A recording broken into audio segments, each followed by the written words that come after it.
How's it going, metalheads? And welcome back to another video. As you can see, I'm still in Oregon. I'm going to be here for a few days, so I'm in my hotel room. Sorry if there's background noise. I'm pretty close to the road out there. But anyway, today I have an album review for you. It's a band that I shouted out just recently. Their album is super awesome. I just want to talk about it and review it for you guys. So yeah, let's get into it. I'm going to be reviewing Voracity by Teratoma. I just shouted them out, and this album just dropped a couple days ago on March 25th, and it's awesome. So yeah. Teratoma are a Berlin, Germany death metal band with a penchant for dismal atmosphere and brutal riffs. This is their second full-length release, having debuted in 2021 with Purulent Manifestations. This album reminds me a lot of more doom-laden death metal from the last few years, such as Mortiferum, Malignant Altar, or even some Gut Void. Lots of constant double bass, tremolo picking, and really guttural vocals. Great guitar work, especially in the solos and the leads. The atmosphere on this album is fantastic, lending itself to, the bleak and dismal feel of the music. Especially the slower parts where there's one, guitar playing some droning chords and another playing some melancholic leads. It's super awesome. Very well executed, this music is. There's no parts on this album that sound sloppy or misguided at all. The vocals on this top notch, and, they're very clear on their intentions of making this a very, dismal, dark, and, melancholy album. And they definitely deliver. They're really accurate and precise. The vocals, like I said, they're awesome. They stick to a mostly lower register, more guttural tone. The drums are also killer.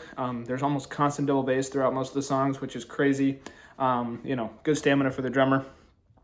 It creates a background reminiscent of a machine gun almost, which is really awesome. For this being on the doomier side of death metal, the fact that it's 10 tracks long is awesome. Usually you see, stuff of this style being, 5 or 6 tracks long on an album. And, a lot of those songs on the 5 or 6 track albums are a lot longer. This is about 45 minutes, which makes it an average about 4.5 minutes a song, which I think is great. I think this is a great, album, 4.5 minutes of this awesome song, and then you switch it up for the next one because none of these songs sound the same. I think that's kind of an issue with a lot of the ones that are longer in this style of music is that, they get too long and stuff like that. They just enough time to tell a story and then move to the next one. Some highlights on this one are Chaotic Bewilderment, Festering Realm, and Spewing Atrocities. However, I do need to mention the 7th track, which is appropriately titled Interim. It's a nice little 2-minute, 40-second track full of acoustics, atmosphere, and a much-needed break from the brutal riffing of the first 6 tracks. There's even some flutes and, some chorusy vocals in there, making it a very interesting little song, perfectly placed, and it's really beautiful. And it really attests to the band's ability and musical skill. I think that if they're able to correctly place, a song of that, nature in an album, especially on an album of this caliber, it really attests to, their understanding of their music that they're making, because you can definitely put an interlude like that too early in an album and it kind of ruins it. But I think this track is perfectly suited for number 7 on a 10-track album. It gives you just a bit of hope before absolutely kicking your teeth in with the last 3 tracks. So definitely don't sleep on this, guys, and check out their other one, Purulent Manifestations, as well, because they're awesome. If you're into the stuff I mentioned before, such as Mortiferum or Malignant Altar, you'll definitely dig the hell out of this album.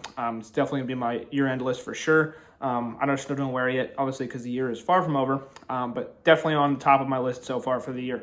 So definitely go check this out. Again, it's called Voracity by Teratoma. I'll link it down in the description. But yeah, I just wanted to give you guys a quick little album review while I'm on a trip here because I want to talk about this album. It's really awesome. So anyway, hope you're all doing well. Have a nice day. See ya.